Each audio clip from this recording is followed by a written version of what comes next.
Lo esencial de toda exploración será volver al propio jardín y ver las cosas por primera vez, decía el poeta T.S. Eliot. Muy buenas tardes, queridos y queridas radiovidentes que al escucharme me ven caminar en este jardín en que voy pisando las hojas remanentes del otoño, porque ya estamos en un jardín de invierno bastante frío.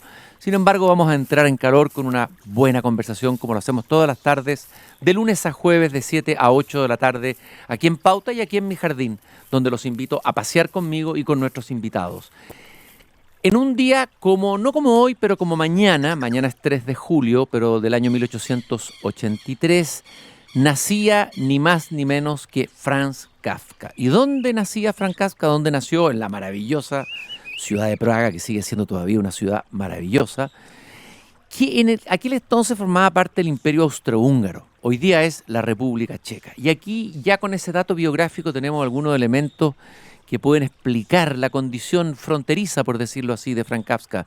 Judío, que hablaba alemán, dentro del Imperio Austrohúngaro, y que dentro del judaísmo también tenía una relación conflictiva con la ley, con muchas otras cosas. Me pareció que había que dedicarle un programa de homenaje a este verdadero, no creo estar exagerando, ni ser demasiado rimbombante, así lo espero, profeta del siglo XXI. Miren lo que estoy diciendo, no del siglo XX, o del XX y del XXI. Hay ciertos escritores que son proféticos. No cabe duda que Dostoyevsky fue un escritor profético en muchos sentidos. Adelantó a través de sus novelas, por ejemplo, Demonios, donde habla del nihilismo, los nihilistas, muchas cosas que iban a pasar en Rusia y en el mundo en el siglo XX. También Nietzsche fue profético. Adelantó la muerte de Dios, que ocurriría a plenitud en pleno siglo XX. También Freud fue profético. Abrió y descubrió que debajo del iceberg del consciente estaba sumergido un mundo que desconocíamos, abrió esas puertas. Marx fue profético, con el concepto de la alienación del trabajo. En fin, son verdaderos profetas, importantísimos. Y qué curioso, muchos de ellos son de origen judío. O sea, el mundo judío en toda su variedad, porque tiene muchas variables dentro de lo que era Europa en ese momento, alemanes, praguenses, etcétera, ha producido o ha entregado a Occidente pensadores colosales. Y muchos de ellos agnósticos, además, que vienen de una tradición donde Dios es importante. Bueno, en fin. Pero no podemos dejar de hablar de Kafka. La mayoría de ustedes ha leído, a veces probablemente por obligación, la Metamorfosis de Kafka. Entonces lo que más conocen es ese extraordinario relato. Pero Kafka es mucho más que eso. Tiene novelas extraordinarias. Tiene cuento. Al que no le guste tanto la novela o le abrume, a lo mejor, claro, lo kafkiano, puede leer cuentos. Tengo en mis manos una preciosa edición de la editorial Valdemar, cuentos completos, que además es con los textos originales de Kafka, porque hubo algunos que fueron modificados, a veces con buena intención, por su amigo Max Brod. Vienen además ilustraciones del mismo Kafka, un personaje que tiene más dimensiones de las que creemos, y me pareció que cualquier habitante de este siglo XXI, sobre todo hoy, cuando nos enfrentamos a nuevas dimensiones de la realidad, algunas bien distópicas, como la disrupción de una inteligencia artificial fuera de nosotros, me parece que Kafka vuelve a cobrar relevancia. Y por eso dije, a ver, ¿a quién voy a invitar a hablar de Kafka? Empecé una lista, no era muy larga, este muy aburrido, este no. Inmediatamente, obviamente, que se me cruzó un habitué del jardín, porque ella ha estado varias veces aquí conversando sobre distintos temas filosóficos. Algunos de sus preciosos libros de aforismos han sido comentados acá. Además es un filósofo muy libre, que anda en la libre en el buen sentido de la palabra, es decir, entra en la academia, sale de la academia, pero se mueve con mucha libertad en sus ensayos también, y le gustan estos autores que de alguna manera les curren el bulto a lo sistemático y cerrado. Fue alumno, ni más ni menos, en París VII, de Gilles Deleuze, uno de los padres de la deconstrucción famosa, tan importante en la historia de la filosofía. Autor de libros como Crítica de la razón irónica, Después del nihilismo, Atajos para no llegar, qué buen título, Atajos para no llegar. Pero sobre todo un libro que yo leí hace muchos años y que me hizo mucho sentido y que me iluminó bastante la obra de Kafka, ¿Por qué Kafka? Poder y mala conciencia, 1983. Muchos lo consideran uno de los mejores, si no el mejor ensayo hispanoamericano en el último tiempo que se ha escrito sobre Kafka, porque lo demás se ha escrito mucho, mucho sobre Kafka. Martín Oppenheim en el jardín. Pucha, te hice una tremenda presentación, Martín. Te puse la alfombra roja en el jardín. Como se diría en inglés, me salvaste el día. Oye, Martín, muchas gracias por estar acá conmigo. Gracias, Cristian, por la invitación. A ver, lo primero que nada, ¿cuál fue tu primer contacto con Kafka? ¿Cómo Kafka llega a ti? ¿Qué es lo primero que lees? ¿Qué te pasa cuando lees por primera vez a Kafka como lector? Porque lo que vamos a tratar, Martín, es de acercar a Kafka a un público, algunos lo habrán leído, otros no, o lo han leído solamente se han leído La Metamorfosis. Sí. Vamos a tratar de hacer ese acercamiento hoy día contigo de Kafka al lector de hoy. Sí. Bueno, yo creo que mi acercamiento fue como el de la mayoría por la lectura obligada de La Metamorfosis en el colegio, ¿ya? Que sí, me impresionó. Lamentablemente obligada, que eso le quitaba un poco de puntos a la vibración que uno tenía con las lecturas, pero de todas maneras fue impactante, ¿ya? Me acuerdo que lo que más me impactó de todo, ya no sé, a los 16, 17 años, fue que este insecto, este escarabajo en el cual se convertía Gregorio Samsa, no lo privaba a Gregorio Samsa de seguir pensando como persona, y que el mayor infierno, a pesar de que quizás Kafka lo tomó como una humorada, según comentaron algunos de sus amigos, fue precisamente preservarle conciencia humana a alguien que se convertía en un escarabajo, ¿ya? Que no debe ser fácil. No, de luego. Sí. Oye, a ver, ¿qué crees tú? Bueno, la gracia de Kafka, muchos han dicho, pues hay lecturas psicoanalíticas, lecturas de todo tipo, ¿no es cierto?, de Kafka, pero que tiene muchas lecturas y sigue teniendo muchas. Para ti, ¿cómo resuena este símbolo del insecto? ¿Hacia dónde te lleva? Ya, tú mencionaste al principio, digamos, que Kafka nace y crece en un lugar en cual en el libro de Deleuze, eso parece muy claro sobre Kafka, es una especie como de extranjero en su propia tierra. Es decir, él habla alemán en lo que ahora es República Checa, o sea, donde no era el alemán, no era el idioma principal. Él es un judío en una tierra minoritaria de judíos, pero al mismo tiempo dentro de una familia judía no es del todo judío, porque no practica, no ejerce y más bien tiene una cierta resistencia. Es un poco oveja negra o díscolo dentro de su familia, lo es en las relaciones amorosas también, lo es en el trabajo también. Entonces es alguien como que no se halla, como que está afuera de... Y me parece que Gregorio Samsa un día cualquiera se despierta convertido en un escarabajo, tiene que ver un poco con la idea de que él, que sostenía a su familia como una especie de viajante de comercio, ¿ya? No estaba donde estaba, ¿ya? Y el escarabajo, de alguna manera, lo que plantea precisamente, Deleuze habla del devenir animal, plantea dos cosas muy interesantes. Una, digamos, en negativo, ¿ya? Que es esta especie como de no hallarse, ¿ya? Ser un bicho raro. Ser un bicho raro, esa es la expresión perfecta. Ser, ¿no? Bicho raro. Pero la otra es una forma de arrancar, de salir arrancando. Le llama la línea de fuga o el devenir animal, le dice Deleuze, ¿ya? Como una forma de salir, de dar un paso al lado.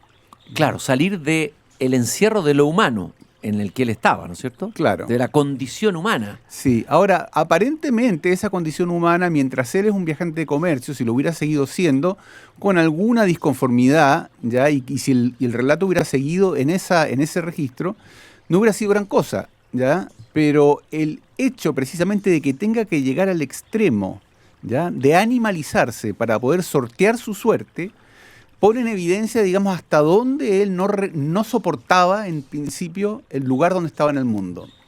Oye, Martín, ¿cuál otro libro, después de La Metamorfosis, qué otros libros, nombremos algunos, brevemente hagamos como un resumen, no vamos a espolearlo, obviamente, porque estos libros no se espolean, Claro. No es como una película, ¿no es cierto? Aunque hay películas sobre novelas de Kafka, ¿no es cierto? Sí, sí. Hay una película sobre América y una película sobre el proceso también. Sí, sobre el proceso. Sí. ¿Cuál otro libro significativo para ti, o que tú crees que sería bueno recomendar a alguien que quiere empezar ya de La Metamorfosis o a otra cosa mayor o menor, no sé, de Kafka? Sí, mira, lo que pasa es que el proceso es como el más emblemático, ya es el que queda como la gran pesadilla, en fin, como la radiografía de un poder como sin rostro, ¿ya? Que tiene mucho que ver con el siglo XXI, poder sin rostro.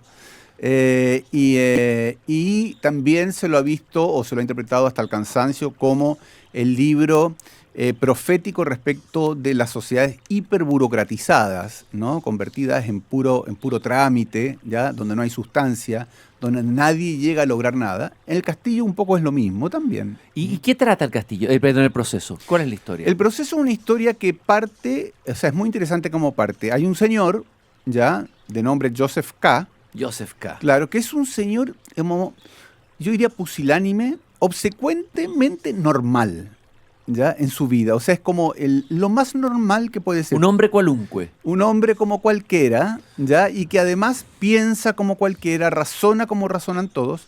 Y de la nada, eso es lo importante, como desde la nada, como dice en inglés, out of the blue o ex nihilo, vienen unos emisarios del poder a decirle que se ha abierto un proceso en su contra. Uf, qué pesadilla. Claro.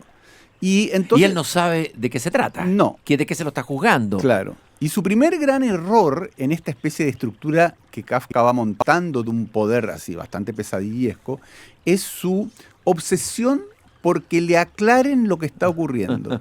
Cuanto más pide que lo aclaren, es como que más se fuera hundiendo, ¿ya? Porque va resultando más impertinente frente a un poder que solo espera del otro una especie de rendición o reverencia, ¿ya? Y que no pretenda penetrar en esas razones ocultas del poder. Oye, Martín, de hecho tu ensayo se llama ¿Por qué Kafka? Poder y mala conciencia. ¿Por qué poder y mala conciencia como subtítulo? Claro, la mala conciencia, que es un concepto que tomó de Nietzsche, tiene que ver con el sentimiento de culpa, ¿ya? Que está muy presente en la obra de Kafka. Claro, que está presente en el propio Kafka. En el mismo Kafka. Claro, está presente en cuentos maravillosos como La Condena. ¡Ay, qué tremendo ese cuento! Tremendo. Es como una pesadilla ese cuento. Es una pesadilla y está como la relación del con el padre, ¿no? Claro, ahí toda la relación con el padre puesta como alegóricamente, ¿no? Pero tiene que ver, en el caso de la mala conciencia, tiene que ver no solo con la culpa, sino que es un concepto dinámico. Es cómo nosotros introyectamos algo que hacen con nosotros para llegar a sentirnos culpables, aunque no lo seamos. ¿Ya? Entonces, el proceso es la forma a través de la cual el personaje llega a sentirse culpable, no siéndolo, ¿ya? Y un poder que es bastante parco en los mensajes que emite, hace eso. O sea, básicamente es una especie como de artilugio de un poder que no solo opera reprimiendo, sino que opera transformando la conciencia del otro para someterlo. Oye, y aparece también la palabra la ley. Y hay un relato corto que recomiendo, si alguien quiere leerlo, que es magnífico, sí, magnífico, que se llama Ante la ley. Además, en esta edición que tengo de Valdemar, viene ilustrado por el gran ilustrador chileno residente en España, que ya falleció, Fernando Crán. Miren cómo parte. Ante la ley hay un guardián que protege la puerta de entrada. Un hombre procedente del campo se acerca a él y le pide permiso para acceder a la ley. Pero el guardián dice que en el momento no le puede permitir la entrada. El hombre reflexiona y pregunta si podrá entrar más tarde. Es posible, responde el guardián, pero no ahora. Como la puerta de acceso a la ley permanece abierta, como siempre, y el guardián se sitúa a un lado, el hombre se inclina para mirar a través del umbral y ver así qué hay en el interior. Cuando el guardián advierte su propósito, ríe y dice: si tanto te incita, intenta entrar a pesar de mi prohibición. Ten en cuenta, sin embargo, que soy poderoso y que además soy el guardián más ínfimo. Ante cada una de las salas permanece un guardián, el uno más poderoso que el otro. La mirada del tercero es ya para mí insoportable. Ese comienzo es... Ahí está todo. Está todo. ¿Qué es lo que está aquí? ¿Qué es lo que ves tú en este texto? Ahí está todo, Martín. Kafka. A ver. O sea, está todo. Primero, ¿ya? El poder no se muestra, ¿ya? El poder de alguna manera se las arregla para ser insinuado por el último de sus funcionarios, de modo tal que está frente al poder, ¿ya? De alguna manera imagine que ese poder es inmenso, ¿ya? Más potente y eficaz es el poder cuanto más se sugiere sin mostrarse, cuanto más es virtual sin ser real, ¿ya? Eso es como la primera cosa, que el funcionario, que está el guardián que está en la puerta, se encarga de eso, ¿ya? La segunda cosa que está ahí es que siempre es como que todo muy fuera de contexto. ¿Por qué llega este campesino ahí? ¿Por qué quiere entrar a las puertas de la ley? ¿Por qué los emisarios de la ley llegan a la casa Todo de es, Joseph entre K? comillas, absurdo. Todo Como un después, poco absurdo. después de ahí va a venir la literatura del absurdo, el teatro del absurdo, etcétera, Claro, ¿no? sí, claro, algunos le atribuyen a Kafka, digamos, a ser como casi el fundador del género del absurdo. Que vendrá Beckett, Claro. y Ionesco y muchos otros más, y también Camus, ¿no? Claro, que básicamente lo que creo yo que hace Kafka es recurrir a esta especie de elementos como descontextualizados de la nada. Ahora, lo interesante de este Ante la Ley es, uno, que el personaje que llega a este relato es Joseph K. tratando de que le aclaren por qué está siendo acusado en el proceso. El segundo elemento es que se encuentra con ese relato que alguien se lo dice en una catedral. ¿Ya? O sea, y también hay una sugerencia con la ley como la ley divina que se La ley de Moisés. la ley que se muestra por negación, Claro. por aquello que no se nombra. Ujú. ¿Ya? Con toda un poco una idea de misticismo negativo también. ¿Ya? Qué fascinante Que todo esa eso. es la otra línea interpretativa. Que tiene muchas lecturas y muchas dimensiones. Claro. Estamos caminando en el jardín con Martín Hoppenheim, filósofo, ensayista, gran lector de Kafka, autor de un gran ensayo ¿Por qué Kafka, poder y mala conciencia? Recordando que hoy 3 de julio, mañana 3 de julio, pero de 1883, nacía en Praga el gran Franz Kafka. Ya, tenemos la metamorfosis, tenemos el proceso. Y ahí, ¿a dónde nos metemos con Kafka o nos perdemos con Kafka? Claro. O sea, bueno, el primer Kafka es un Kafka raro, que es el Kafka de la novela América, que es una novela de juventud, que es difícil meterle en la misma secuencia o lógica. ¿Es distinta? ¿Es de otra...? Es muy distinta, es un inmigrante que llega a América, que llega a la casa de un tío, que al final lo echa de la casa y como que encuentra una cierta hostilidad y va como rebotando un poco hasta llegar a un lugar que es lo menos kafkiano considerando la obra posterior de Kafka, que es algo que se llama el Gran Teatro Integral de Oklahoma.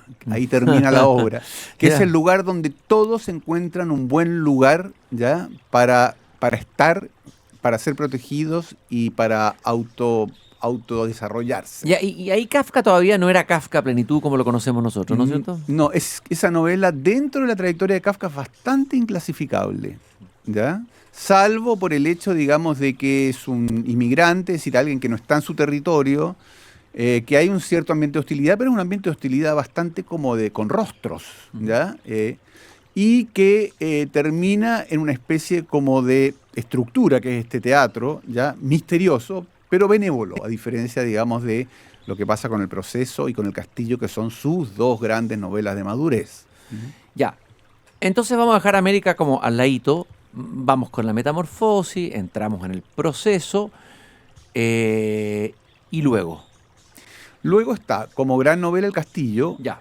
inconclusa, ¿ya? No alcanzó a terminar la Kafka, murió. No alcanzó a terminarla, pero o la dejó o murió, pero no tiene mucha importancia. ¿Ya? Porque sabemos que en El Castillo nunca quien es el protagonista, que es un agrimensor que llega de otro lado porque supuestamente lo han contratado como agrimensor en este castillo aldea, que es una especie de conjunto, nunca logra llegar ya a hablar con alguien que le diga que efectivamente esté contratado o que le diga aquí le toca trabajar a usted, ya está en una especie de eterno trámite ¿Ya? para poder integrarse, para ser incluido, para poder ejercer, ya, pero siempre está rebotando contra estas murallas invisibles del castillo. Uh-huh.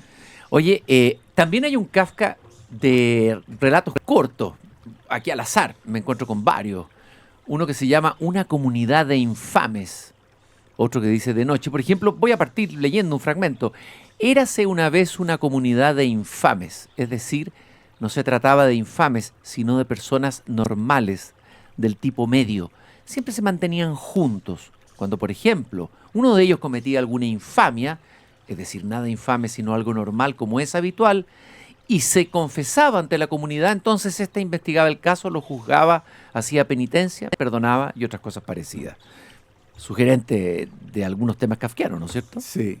Sí, hay muchos relatos cortitos que son sugerentes. Hay uno que es, por ejemplo, un mensaje imperial, que los mensajeros que nunca llegan a lograr transmitir el mensaje, o hay uno de chacales y árabes, me acuerdo. Hay muchos cuentos cortos que además ni siquiera son como insertos muchas veces dentro de sus propios diarios de vida. Ya es como quien tiene un carnet de notas y de repente mete una ocurrencia. Pueden ser hoy día serían microcuentos incluso. Desde luego, La construcción de la muralla china es otro conocido. Sí, Ujú. Bueno, ya, estas son textos más cortos, más breves, pero ya tenemos el proceso, tenemos el castillo. ¿Y qué tal te pareció a ti la novela El Castillo? Es una novela interesante, entretenida, es un decir, ¿no? Sí, pero fíjate que yo encuentro que el Castillo, tú hablabas de Kafka y siglo XXI, capaz que el Castillo tenga más que decir hoy que el proceso. Eso me incluso. interesa, ¿por qué? Porque el Castillo básicamente habla del excluido.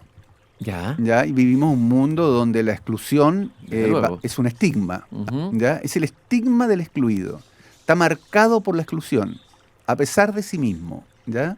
Y yo creo que como estamos en un mundo donde la exclusión primero es un tema muy fuerte, está el tema, digamos, la exclusión porque tiene que ver con la migración, porque la exclusión porque tiene que ver con la concentración de la riqueza, la exclusión de los que se quedan fuera del tren porque no logran actualizarse tecnológicamente, ya la exclusión de las juventudes que no acceden al empleo. Mm. Es decir, hay exclusión por todos lados, ¿ya? Y, y sobre todo a partir de los años 70, 80 del siglo pasado, cuando el desempleo empieza a ser un problema grande, y el desempleado es como el ícono del excluido, sobre todo en el mundo europeo, pero después se extiende. Y también en Estados Unidos. Claro, claro, en Estados Unidos, a pesar de que el desempleo se mantiene más bajo, pero igual. Y K, que es el protagonista del Castillo, básicamente es alguien que no logra emplearse. Oye, ¿Ya? y ahora que tenemos las cifras del desempleo que son bien alarmantes aquí en Sí, Chile, con claro, Juan Chuta, llegando al 10 ya. esta Sí. es una novelita para los que estén desempleados, léanse El Castillo, recomienda aquí Martín Hoppenheim de Frank Kafka. Vamos a ir a una breve pausa, vamos a seguir haciendo este recorrido por la obra y la vida de este escritor profeta del 20 y el 21, Frank Kafka, y nos vamos a ir a la pausa con un tema de Leonard Cohen, que habla en su letra de sistemas de poder, de revueltas incómodas, cosas que pueden tener que ver con Kafka. Regresamos en unos minutos aquí a Desde el Jardín. Recordarle que nos acompaña Grupo Educar, construyendo el futuro de la educación técnico profesional en Chile. Conoce más sobre nuestro trabajo en grupoeducar.cl. Estamos conversando y recordando la figura del gran escritor. Este es uno de los grandes. Si alguien dice por dónde empezar a leer la biblioteca contemporánea en la literatura, de todas maneras yo diría Dostoyevsky, diría Kafka, diría Nietzsche. Bueno, ahí estaríamos de acuerdo con nuestro invitado de hoy. Pueden haber otros, Tolstoy también, pero no vamos a seguir. Pero Kafka, de todas maneras, mañana, un 3 de julio, pero de 1883, nacía en Praga Franz Kafka, en el Imperio Austrohúngaro, lo que es hoy la República Checa, y está conmigo Martín Hoppenheim, filósofo, ensayista, lector de Kafka y autor de un iluminador ensayo, ¿Por qué Kafka, poder y mala conciencia? Lo publicó en 1983. Voy a leer, Martín, escogí de los cuentitos cortos una fábula muy breve de Kafka. ¡Ay!, dijo el ratón, el mundo se hace cada día más pequeño. Al principio era tan amplio y era feliz de poder ver al fin en la lejanía muros a derecha e izquierda, pero esos muros tan largos comenzaron a cerrarse con tal rapidez, uno detrás de otro, que ya me encuentro en la última habitación y allí en el rincón está la trampa en que caeré. Solo tienes que cambiar de dirección, dijo el gato, y se lo comió. Aquí tenemos de nuevo un animal, el ratón. Bueno, pero claramente es el ser humano como ratón. A ver, ¿qué te sugiere este cuento? ¿Qué podría darnos pistas sobre la obra de Kafka y lo kafkiano? Sí. Martín. Me hizo acordar enseguida un cuento de Cortázar que se llama Casa Tomada. La casa tomada, claro. Claro, que es una pareja, digamos, de ancianos que van siendo confinados a un rincón cada vez más marginal de la ¿Verdad? casa Tienes razón. por presencias extrañas que nadie sabe quiénes son, digamos, ¿no? Eso es muy kafkiano. Claro, es un cuento muy kafkiano de Cortázar, que tenía de repente De todas su maneras. arranque. Sí. Sí. Pero esto es interesante porque es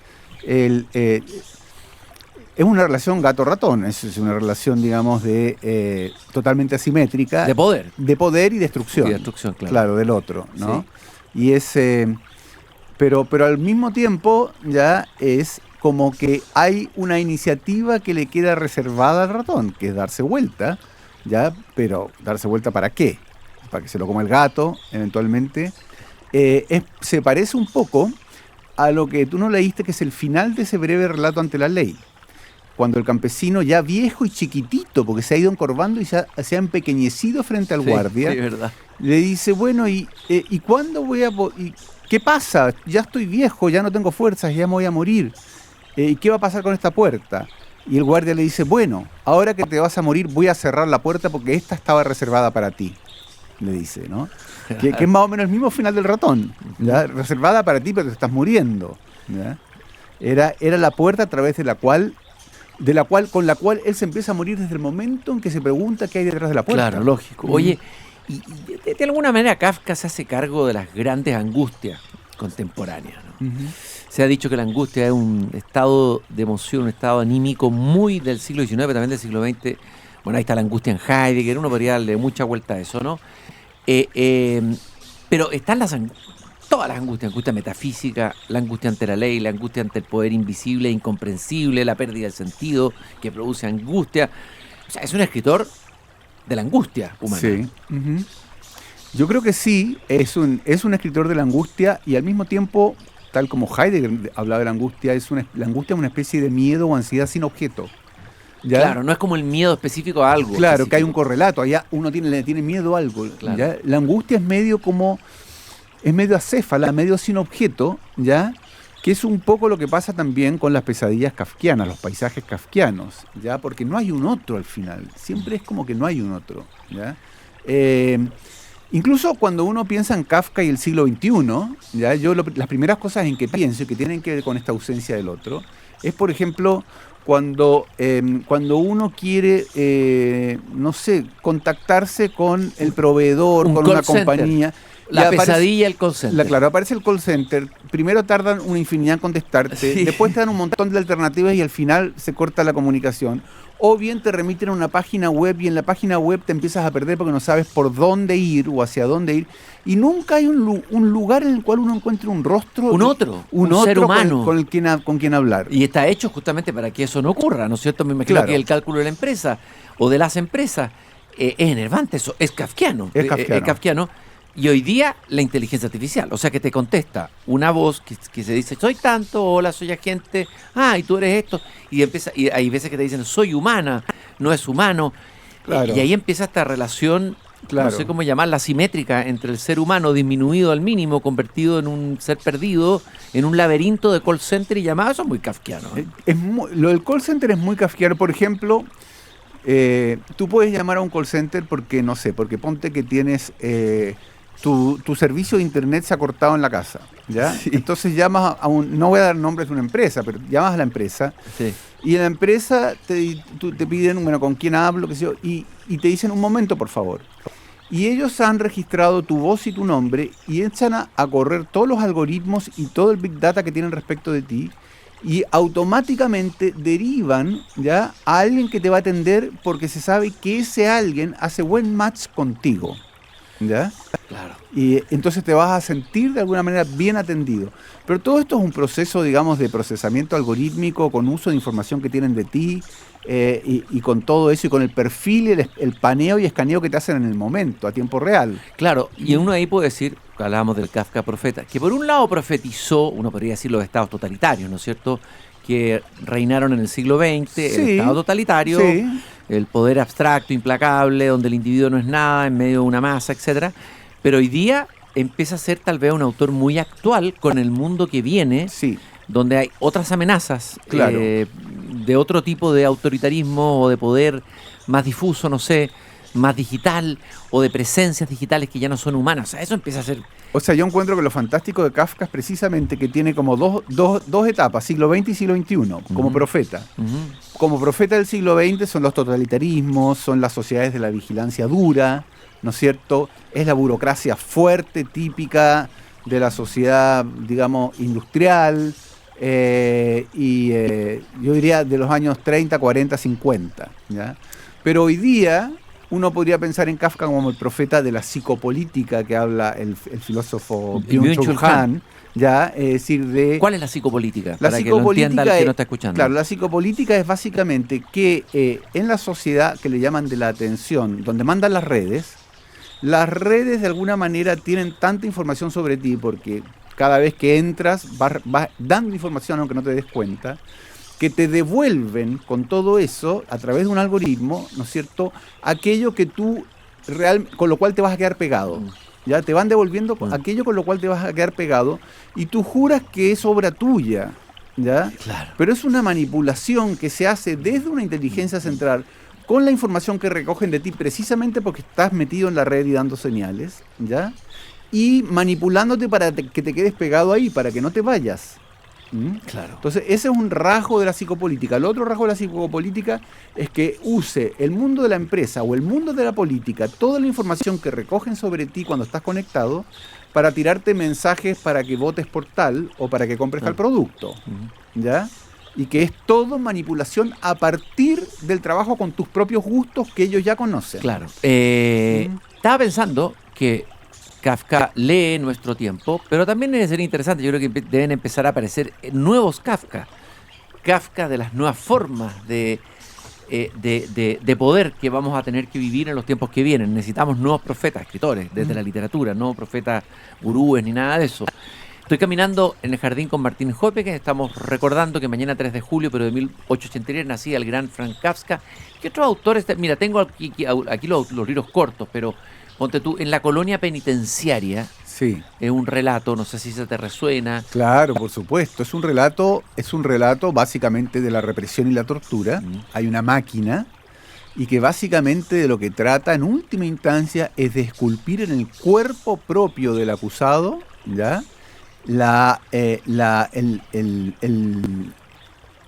¿Cuál es su pecado o su falta? ¿Ya? Es decir, es bastante también profético en el sentido, bueno, Foucault le llama la biopolítica, pero de inscribir en el cuerpo, a través de un trabajo con el cuerpo del sometido, ¿no es cierto?, el estigma que luego él va a ir transportando, o sea, la marca que lo va a hacer reconocible como un sujeto en falta. Oye, hablemos un poco de la biografía de Franz Kafka. A ver, elementos biográficos. Una de las cosas que yo supe, ya cuando lo había leído bastante, y que me llamó la atención y que es interesante, es que era un tipo con mucho humor, muy irónico, eso dicen varios amigos, gente que lo conoció, y que por lo tanto también uno podría decir que hay humor, desde luego que la hay, aunque son cosas terribles, absurdas, el hombre solo ante la ley, etcétera. A ver, hablemos de esas otras dimensiones de Kafka que tal vez la biografía nos puede dar. Sí, o sea, ahí hay 2 o 3 amigos de él que, bueno, entre ellos Brod también, que es el que salvó su obra, su gran amigo, que hablan de Kafka como un tipo chispeante, divertido, y que además cuando se juntaban y él leía algunas cosas que les leyó, que le escribió, cosas que fueron publicadas además en vida, o que, por ejemplo, la lectura en conjunto que hizo de la Metamorfosis, parece ser que la leyó como compartiendo una humorada. ¿Ya? Resulta difícil, pero bueno, podría ser, ¿ya? Una humorada que después se le arranca las manos y que toma... Claro, y se convierte en una pesadilla. Claro, Ahora, pesadilla. también es muy kafkiano, a su vez, ya que algo que fuera intencionado como una humorada se revierta en una pesadilla. Sí, ¿ya? claro. Es como el destino kafkiano de la obra. Sí. Y parece que, por ejemplo, tú citabas ahí el cuento un texto, un relato, no sé cómo llamarlo, un tipo que se encuentra con su padre en la noche, que es como una pesadilla, ¿no? La condena. La condena. Ese cuento tengo entendido que lo escribió, ponte tú, de 10 de la noche en una noche. A las 6 de la mañana. Claro. Y que trabajó con su inconsciente como un material para sus escritos, Kafka. Sí, no sé si de manera como clara, como sabiendo que era su inconsciente, pero yo creo que trabajó con sueños. Ajá. Sí. Ahora, la condena es un cuento misterioso, ¿no es cierto? Porque hay un poder enigmático que ejerce el padre, que no se sabe de dónde lo tiene, ¿no? Ese padre que está como en una cama, como enfermo, sí, en la oscuridad, es terrible ese padre. Sí, que como que lo obliga al hijo a saltar a un suicidio. Al final, a tirarse al agua. Claro, ¿no? sí. A lanzarse al agua. Sí, como a saltar del puente. Saltar del puente, ¿ya? Sí. ¿Y qué más encuentras en ese texto? Y es un cuento que aparentemente el padre no puede aceptar o condena aquello, no sé si el hijo está como... Hay una relación amorosa en juego, ¿no? Pero es el padre, digamos, que no puede aceptar la singularidad. O sea, que tiene un poder para no permitir la singularidad o la decisión que el hijo tome respecto de su propia vida, ¿ya? Que es como, de alguna manera, la sombra. Yo no sé si el padre de Kafka, Hermann Kafka, que era un hombre, yo no sé si era tan terrible como uno cree que fue el padre de Kafka a partir de lo que Kafka sugiere en el cuento La Condena o en algunas cosas que comenta sobre el padre o en la propia carta al padre. La famosa carta al padre, que es muy potente. Claro, que no se sabe si más bien está diciéndole al padre, está condenando al padre por condenarlo a él. Uh-huh. En el fondo, la carta al padre es un proceso que le hace Kafka a su padre. Sí, claro, es al revés. Sí. Oye, y el padre además tiene mucha resonancia. No sé, cuando uno habla de Dios Padre, el padre, o sea, también ahí hay resabios de su educación judía, el Yahvé, que es padre, o sea... El gran otro, como dicen los psicólogos. El gran otro, claro. ¿ya? Sí, el poder de la ley o el poder de los símbolos, ¿ya? Que en Kafka es tremendo siempre. O sea, yo creo que, yo no sé si lo que lo marcó fue el padre, ¿ya? O que lo marcó tanto la ley encarnada en distintas figuras, la figura del trabajo, la figura de la mujer, la figura del padre, ¿ya? La figura de la religión, etcétera, pero que se condensa finalmente, en la cuenta final, se condensa en esta supuesta figura del padre. Ahora ya sabes todo lo que había aparte de ti, dice el padre. Hasta ahora solo sabías de ti mismo. Eras ciertamente un niño inocente. Pero mucho más cierto es que eras un ser diabólico. Y por eso tienes que saber, yo te condeno a morir ahogado. Claro. Esa parte feroz. Ese tremendo. Esa pesadilla, ¿no? Ese final, ese cierre. Sí. Oye, ya, tú también te has interesado por Nietzsche. A ver, ¿cómo podríamos vincular Kafka con Nietzsche? ¿Podría haber algún diálogo ahí? ¿Uno leyó al otro o no? Claro. Vasos comunicantes entre las dos obras. Sí, o sea, claro, solo hubiera sido posible que Kafka leyera a Nietzsche por un problema, digamos, cronológico, claro. Pero no hay referencias a Kafka sobre Nietzsche, ¿ya? Y no está, bueno, además Nietzsche todavía, no, pero Nietzsche sí, había cosas para leer, pero no aparece. Pero por lo menos en mi libro, y porque precisamente yo estaba bajo la égida o la influencia de ambos, y fue mi intención conectarlos, yo creo que en Nietzsche hay una relación muy fuerte entre el ejercicio del poder y de la mala conciencia como recurso para perpetuar el poder, sobre todo en la genealogía de la moral, es decir, lo que Nietzsche ve como la figura del pastor, la figura de la iglesia, pero luego la figura también del poder en general, por extensión, que es un poder que no solo se manifiesta por la coacción física, sino que sobre todo se manifiesta por la construcción del rebaño, es decir, por la idea de que los otros introyecten que hay un poder por encima de ellos y frente al cual pueden ser eternamente deudores o culpables. Nietzsche hablaba de la culpa como una deuda impagable, ya infinita. Y esa culpa está en Kafka. O sea... Y la deuda impagable está claramente, porque las novelas como El proceso en el castillo o La condena misma, como cuento, ilustran básicamente una culpa o una deuda, ya, que por definición aparece como impagable, que se perpetúa indefinidamente. Oye, y Kafka y Freud. Sí. Yo creo que ahí sí que hay vínculos, ¿o no? Bueno, ahí hay vínculos, sí, hay vínculos fuertes. O sea, un vínculo fuerte claramente tiene que ver con la figura del padre, ¿ya? O con el poder de la ley, que es el poder del padre, digamos, en la teoría freudiana, ¿ya? O sea, el padre es la figura que aporta esta dimensión que Freud llamará la dimensión de lo simbólico, y que es la figura de la ley, con mayúscula, o que Lacan dirá que es la figura que luego, por extensión, se convierte en el gran otro, ¿ya? Por otro lado, en Freud está la idea, digamos, de que hay una especie de falta, no falta como delito, sino falta como carencia, ¿ya? Hay una falta que nos construye y nos constituye y que finalmente nunca vamos a poder suturar una falta, ¿ya? Casi como el pecado original esta cuestión. Claro, es como el pecado original, pero es como el precio para entrar y participar de la cultura y la civilización, ¿ya? Claro. Cuando Freud habla del malestar en la cultura, ¿no? Es decir, de que uno paga un peaje de represión y por lo tanto también de autorrepresión, ¿ya? De autorrepresión, de constitución además de un super yo tirano, ¿ya? En alguna parte tirano, o sea, útil pero tirano, pero que estamos de alguna manera sometidos a un tirano difuso del cual solo a veces percibimos la punta del iceberg, ¿ya? Porque él está básicamente sumergido en el inconsciente, y que es la forma que tenemos para negociar nuestra entrada a la sociedad también. ¿Mm? Por eso es el malestar en la cultura. Tú fuiste alumno de Gilles Deleuze. Ujú.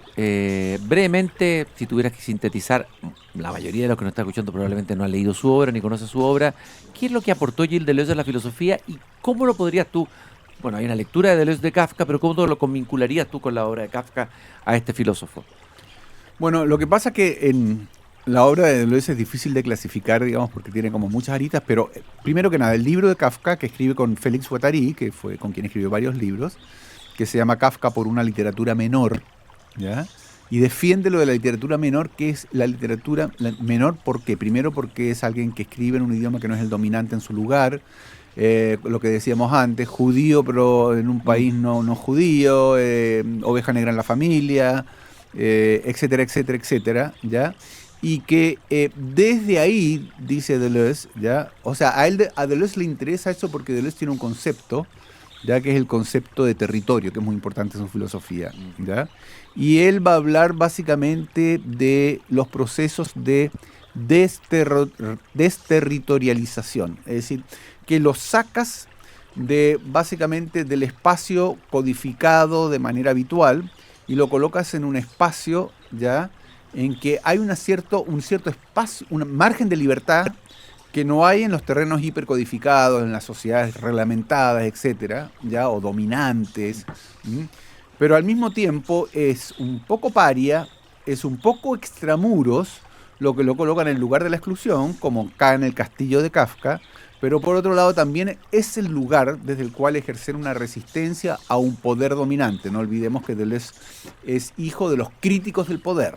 Claro, de los maestros de la sospecha. De los también. maestros de la sospecha. De los claro. maestros de la sospecha del poder y todo. Estamos dándole vuelta aquí a lo kafkiano. Ahora, ya sin tanta formación filosófica, dirá el que nos está escuchando, uno como lector que llega solo ante Kafka, yo creo que es un escritor, es una escritura que te agarra como lector, escribe muy bien Kafka, Sí. narra muy bien. Y yo creo que uno puede tener sus propias lecturas y ver reflejada a lo mejor su propia angustia, sus propias carencias, sus propias culpas, etcétera. O sea, puede encontrarse en Kafka perfectamente, ¿no? Sí, sí. Yo creo que Kafka está al alcance de cualquiera. Es decir, uno lee a Kafka. Kafka, primero que no es lo menos barroco que hay. Es decir, no escribe complicado, ¿no es cierto? Sí. No es atiborrado para escribir. Más bien, es una escritura prolija, más bien seca, de frases no largas, ¿ya? Donde pasan cosas fáciles de seguir, de entender. Por supuesto que es una escritura que puede tener muchas capas y está siempre sujeta a nuevas interpretaciones. Ajá. Pero se sigue bien, se lee bien, digamos. Sumirme en la noche, del mismo modo en que algunas veces se inclina la cabeza para pensar. Sumirme por completo en la noche. Alrededor duermen los hombres.